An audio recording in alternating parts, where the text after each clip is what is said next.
सदगुरु कबीर एक ऐसे संत हैं जिन्हें छुआछूत पसंद नहीं, जिन्हें जातिवाद पसंद नहीं, जिन्हें संप्रदायवाद पसंद नहीं, मानव मानव में भेद पसंद नहीं, जाति के आधार पर किसी को बड़ा छोटा कहना पसंद नहीं। वे इंसान को सिर्फ इंसान बनाने की बात करते हैं। और जो लोग पहले से जातियों के बंधन में बंधे हैं, संप्रदायों के डोरी में बंधे हैं, उन्हें ये बातें चुभती है। उन्हें सदगुरु कबीर का ज्ञान खटकता है।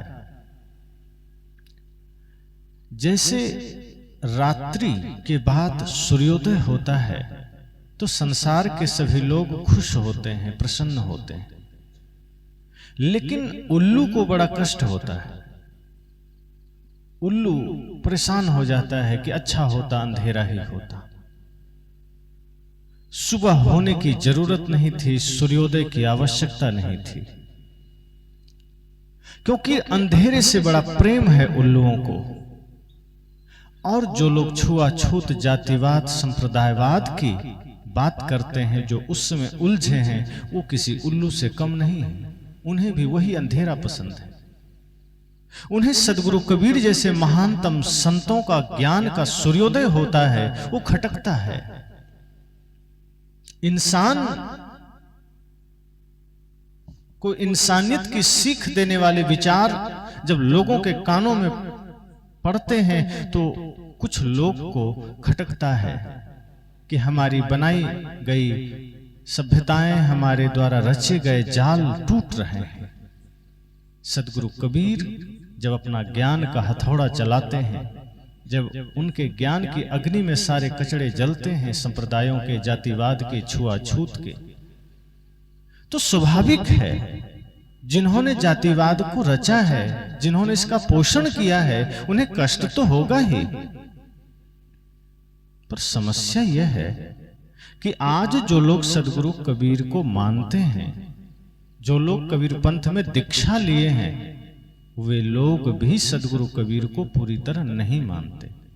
वो भी कोई न कोई बाहरी व्रत करते हैं, कोई न कोई पूजा करते हैं, मंदिर जाते हैं, मस्जिद जाते हैं, गंगा स्नान करने जाते हैं और दुनिया भर के बाहरी सारे क्रियाक्रम करते हैं, कर्मकांड करते हैं। सदगुरु कबीर कहते हैं आपका मन निर्मल है, आपका कर्म पवित्र है, तो आपका हर काम पूजा है, आपका घर मंदिर है। आदमी इस बात को मानने को राजी नहीं। जो दीक्षा लिया हुआ आदमी है वो भी ऐसा नहीं कर पाता। उसको भी जरूरत अगर पड़ेगी तो वो कर्मकांड में ही पड़ जाता है। किसी का शरीर छूट गया तो श्राद्ध पंडित जी से ही करवाएंगे। जन्मदिन है बच्चे का तो सारा कर्मकांड पंडित जी से ही करवाएंगे।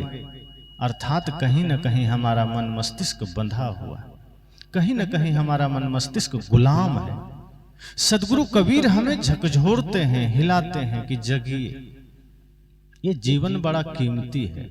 ये जीवन आज है कल रहेगा, इसकी कोई गारंटी तो नहीं है, इसका कोई भरोसा नहीं है।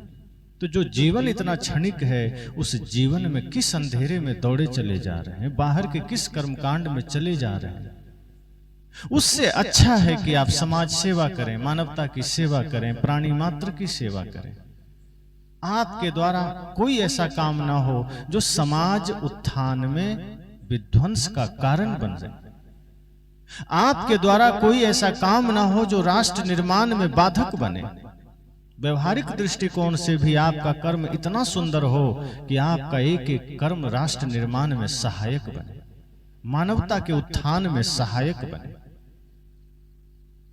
अपने लिए और समाज के लिए आपका जीवन बाधक न बने। पर आदमी आज भी उन्हीं पुरानी परंपराओं में चल रहा है, अपने स्वार्थ में चल रहा है, अपने कर्मकांड में चल रहा है।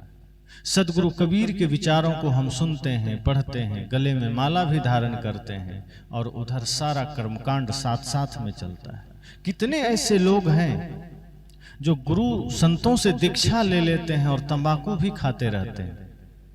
गुरुजी कह दिए कि तुम नशा छोड़ दो, सामने खैनी का डिब्बा फेंक दिया और 2 दिन बाद फिर दूसरा डिब्बा खरीद के खाना शुरू कर दिया। तो पहले थोड़ा दिखा के खाता था, अब चुपके से खाना शुरू कर दिया। उसे लगता है कोई देख नहीं रहा है, लेकिन उसका अंतर्मन उसे धिक्कार रहा है कि तुम कर क्या रहे हो, तुम किस मार्ग पर चले जा रहे हो। ना तुम्हारा तन स्वच्छ है, ना तुम्हारा मन स्वच्छ है, ना तुम्हारा कर्म स्वच्छ है।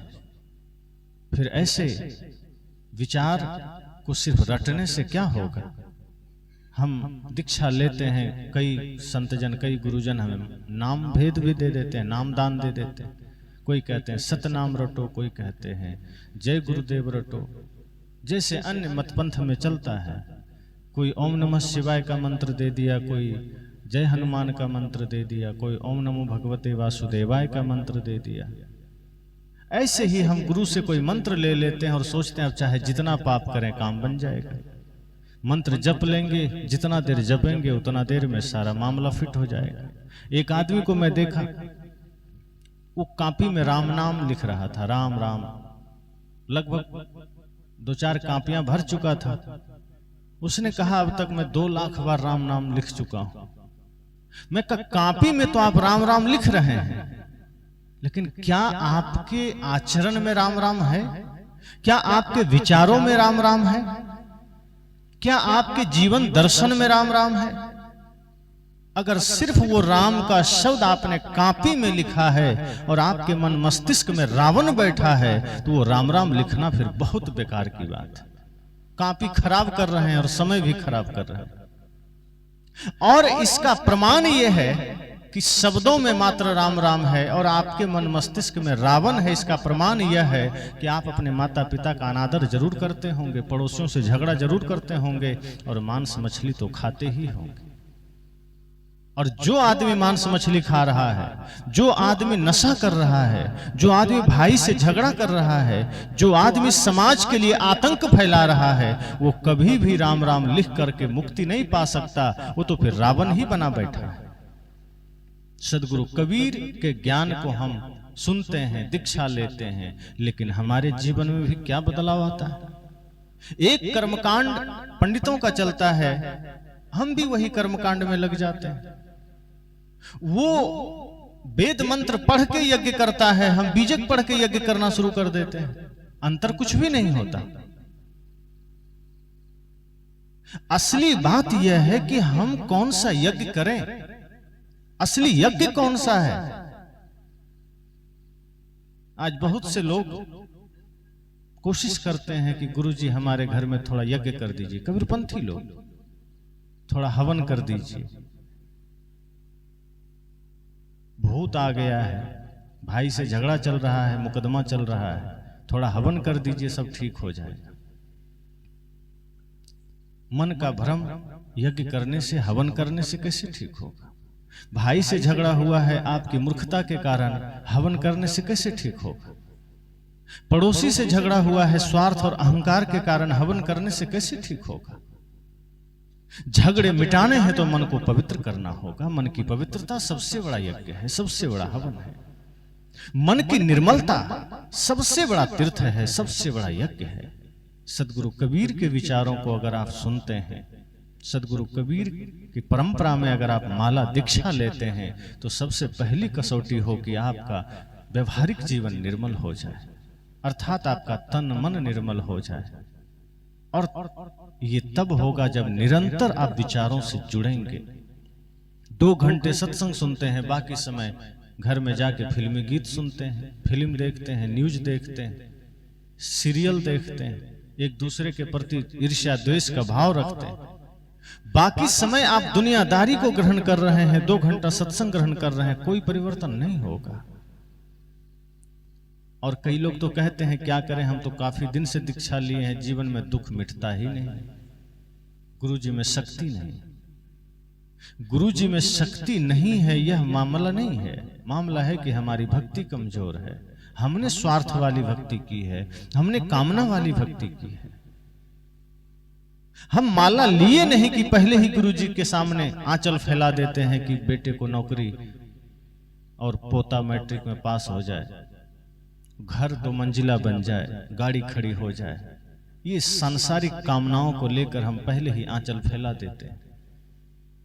गुरु से कुछ मांगना है तो भक्ति मांगिए, मुक्ति का संदेश मांगिए, मन की निर्मलता के सूत्र मांगिए। माता शबरी ने भी राम जी से कहा था कि प्रभु मुझे सिर्फ भक्ति का ज्ञान दीजिए। राम जी ने कोशिश किया धन दौलत देने की, लेकिन माता शबरी ने कहा वो तो आएंगे जाएंगे, मिटेंगे छूटेंगे, ये तन जिसके लिए मैं धन ले लूं, ये तन जिसके लिए मैं महल ले लूं, वो तन ही सुरक्षित नहीं है, ये तन ही मिट जाएगा, ये शरीर ही आग के हवाले हो जाएगा, मैं इसके लिए क्या मांगू। इसलिए हे प्रभु देना तो क्या देना।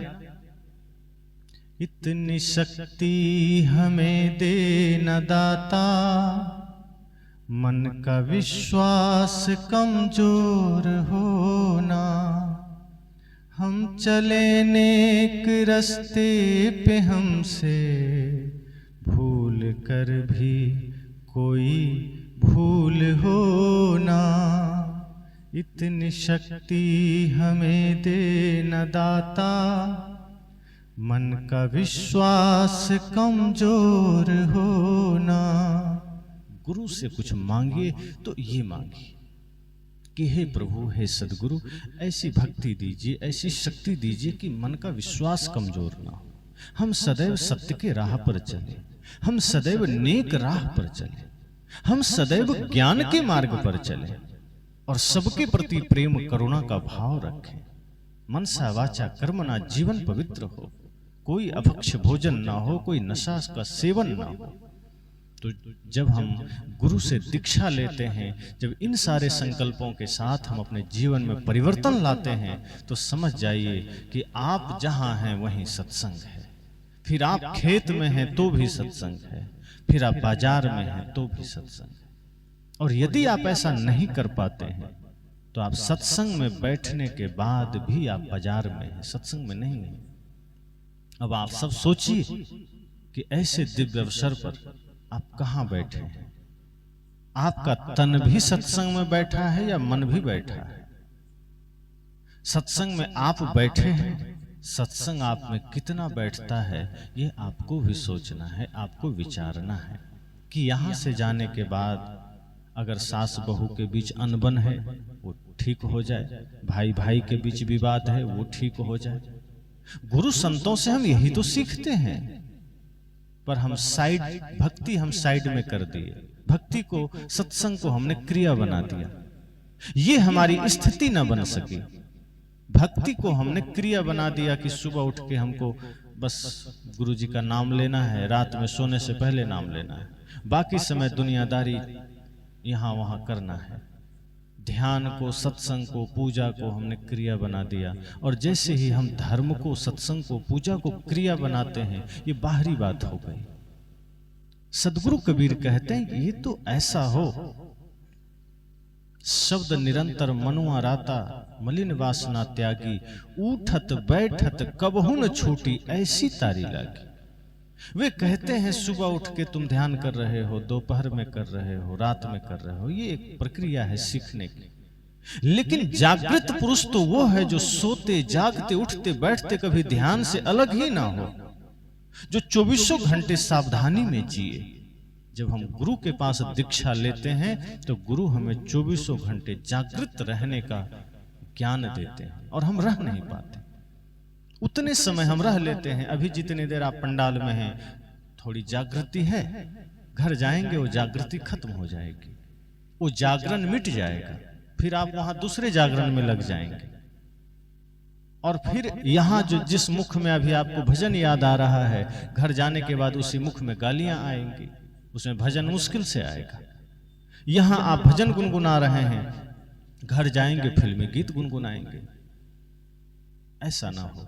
आप यहाँ हो तो भी, बाहर हो तो भी, घर में हो तो भी, बाजार में हो तो भी, सदगुरु संतों का ज्ञान आपके मन मस्तिष्क में चलता रहे। जब आप अपने मन मस्तिष्क में ज्ञान को ही चिंतन में लाएंगे, अपने मन मस्तिष्क में आप सद्विचारों को ही जगह देंगे, तो निश्चय मानिए कि खुराफात कभी इस मस्तिष्क में जगह नहीं बना पाएगा। बाहर आप कितना भी मंदिर बना लीजिए, सत्संग भवन बना लीजिए, सत्संग कर लीजिए, जब तक इस हृदय के अंधेरे को आप ज्ञान के प्रकाश से मिटा न देंगे, जब तक आप अपने हृदय में भक्ति के दीप न जला देंगे, जब तक आप निस्वार्थ भाव से मानवता की सेवा के लिए संकल्पित न हो जाएंगे, आपका बाहरी कर्म सिर्फ दिखावा होगा, उसका कोई औचित्य नहीं होगा। हो सकता है आपके इस दिखावे से कोई दूसरा जाग जाए, पर आप सोए रह जाएंगे। इसलिए जागना है तो भीतर से जागिए, सबके प्रति वो भाव रखिए, सब घट मेरो साईं, जेते औरत मर्द पाने सो सब रूप तुम्हारा, सब आपका ही रूप है। इसलिए मैंने कहा कि सत्संग हम करते हैं, सदगुरु कबीर के विचार को सुनते हैं, ऐसे महान संत जिनके बारे में आप सोच भी नहीं सकते, उनकी महानता, उनके आदर्शों को हम सिर्फ थोड़ा थोड़ा स्पर्श कर पाते हैं। इसलिए मैं ये बात कह रहा हूं कि आज हमारे बीच सारी स्वतंत्रता है, पर जब वो इस धराधाम पर आए थे तो मुगलों का शासन था, पंडितों की नगरी काशी, मुगलों का शासन, और तब और उसमें भी जहां वो पाए गए कमल पत्र के बारे में चर्चा आती है, तालाब में माता पिता का पता नहीं, किसी और ने पाला, स्कूल में दाखिला नहीं, जैसे तैसे पढ़े होंगे, और इस तरह धीरे धीरे अपने आप को किस स्तर तक वो ले गए, अपनी साधना से, अपने ज्ञान से। उनकी विशालता को हम अपने मस्तिष्क से नाप ही नहीं सकते। ऐसे महापुरुष को जब हम पढ़ते हैं, सुनते हैं, जानते हैं, फिर भी हम उसको नजरअंदाज कर देते हैं। ऐसे माहौल में उन्होंने अपनी सारी बातें डंके की चोट पर कही, बड़े ही जागरूक होकर उन्होंने अपनी सारी बातें कही, बड़े ही यथार्थ रूप में अपनी बातें कही।